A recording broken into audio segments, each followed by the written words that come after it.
Fala minha galerinha, tudo bem? Professor Wesley Paz para mais uma videoaula, cujo tema serão rochas e também pedologia, o estudo dos solos.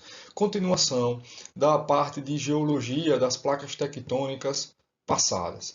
Beleza? Então vamos iniciar pelas rochas magmáticas, como o nome já está dizendo, né? Dos derrames vulcânicos, né? Da fissura da placa tectônica. Tem aí, esses tipos de rochas são o resfriamento e consolidação do magma, que provém do interior da Terra e é o principal componente do manto. O grande exemplo de uma rocha magmática é o granito, né? Toda a sua composição.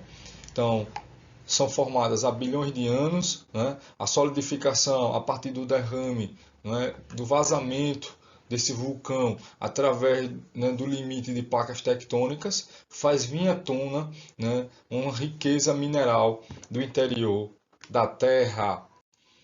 Elas podem ser de duas classificações: as rochas magmáticas ou ígneas intrusivas e as rochas magmáticas ou ígneas extrusivas. Intrusivos, o nome já está dizendo, né, para dentro. São formadas a partir do resfriamento do magma no interior da crosta, nas partes profundas, sem contato com a superfície terrestre. Já as extrusivas, mais externas, né, o nome já está dizendo extrusiva, vulcânica ou efusiva, são formadas a partir do resfriamento pelas erupções vulcânicas atuais ou antigas. Exemplo de rocha ígnea intrusiva, o diorito. E um exemplo de uma rocha magmática, ígnea ou extrusiva, será o basalto. Temos aí as rochas sedimentares, o próprio nome já está dizendo, né? Segundo exemplo, são rochas a partir da composição, da formação de sedimentos, né? Como é que formula o sedimento? Fragmentação de rochas pré-existentes, exemplo magmática, ação da água, ação do vento, do gelo, resto de animais e vegetais. Então, justamente, ele é um processo um tanto lento. Um grande exemplo de uma rocha sedimentar é o calcário, né? Calcário aí é uma rocha sedimentar de grande valor, né, mineral, de fertilizantes. A rocha magmática ela fica exposta, por exemplo, na superfície terrestre, sofre a ação do tempo e vai se decompondo, se desgastando. O sedimento, por sua vez, deposita-se uns aos outros no fundo de um lago ou oceano. Nesse local, eles vão se comprimindo em camadas. Beleza? Rochas terceira, né? Rochas metamórficas, o nome já está dizendo, transformantes, transformadoras, rochas, né? Transformação de rochas sedimentares ou também magmáticas, submetidas a pressões, seja, né, peso ou também elevadas temperaturas.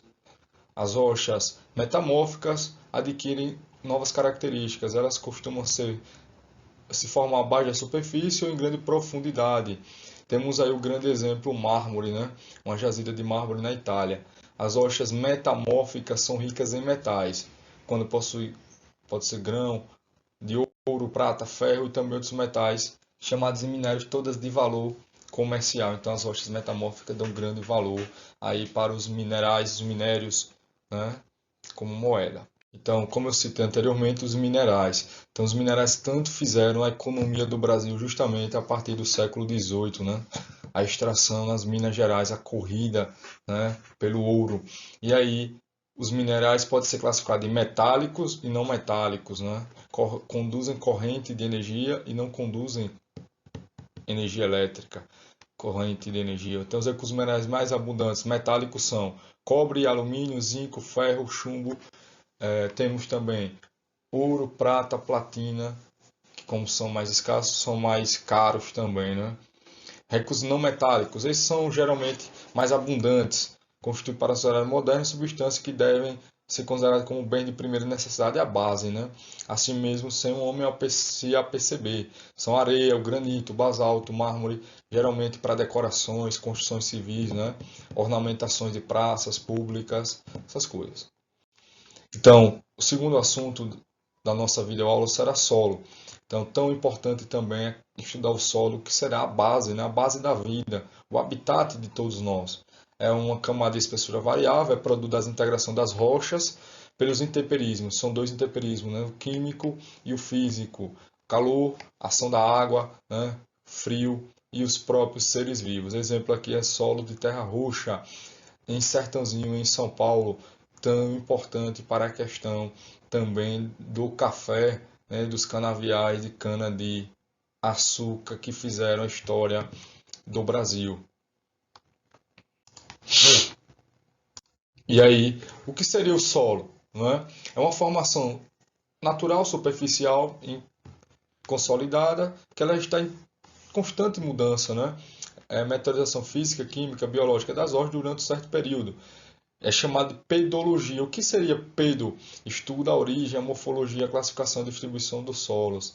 Tem também a edafologia, o solo como suporte natural das plantas e a sua evolução e degradação. Beleza? Então, componentes do solo, né?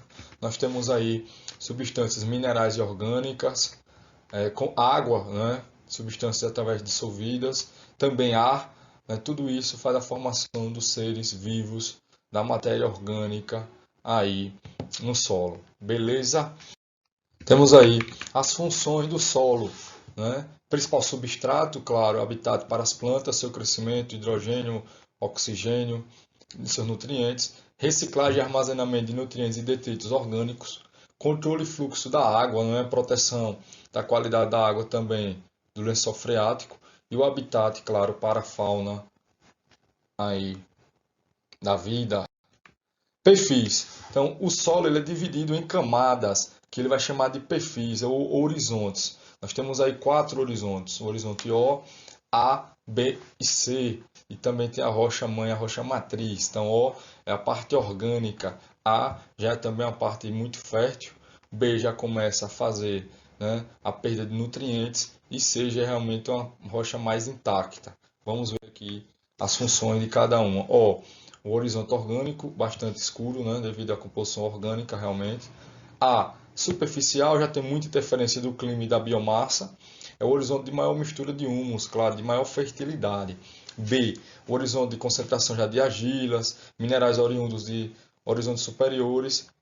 É o solo com coloração mais forte, agregação e também desenvolvimento. O C, já mistura de solo pouco denso com rochas pouco alteradas da rocha mãe, que é aí a última camada R ou D, chamada rocha matriz, de difícil acesso em campo. Pessoal, problemas ocasionados no solo, fenômenos que sempre caem em prova, são chamadas vossorocas ou bossorocas. São esses vales profundos provocados a partir de quê? Da retirada da mata, né? A retirada ilegal da mata faz com que o solo fique desprotegido. E quando vem a chuva, consequentemente, a água vai carregar os sedimentos com grande velocidade e também provocando aí essas aberturas que geralmente duram anos e anos para o solo se recuperar, se restaurar, se restabelecer. Então, cai muito em prova, provocados pela questão do desmatamento realmente, né, deixando o solo aí desprotegido. Outro fenômeno que acontece é a lixiviação. O nome já está dizendo, lixiviar a lavagem, né, dos nutrientes do solo, a partir da água. Claro, é retirada da cobertura de proteção e o uso intensivo do solo.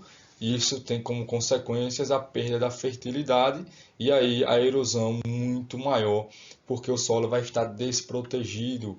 Então a água vai penetrar, ó, zona de enriquecimento, até a rocha pouco intemperizada, pouco transformada. Então a água vai ganhando velocidade, né? Vai se misturando aos nutrientes aí. Claro, se tiver muito insumo químico também, lavando e levando, né, poluentes para o subsolo. Aí é retirar a água do lençol freático, às vezes a água já vem poluída, né, com pH alterado. E aí, um dos principais casos da agricultura, do agronegócio, né, dos agrotóxicos, será a contaminação química. Agrotóxicos em metais pesados, né, câncer, doenças cardiorrespiratórias aí, provocadas realmente por esses insumos diariamente no nosso solo brasileiro pela questão da produção alimentar. E aí, né, tem também os produtos transgênicos. Então, eliminação de resíduos tóxicos, perda da fertilidade dos solos e contaminação de animais e vegetais e até mesmo a saúde humana e o consumo também prejudicado.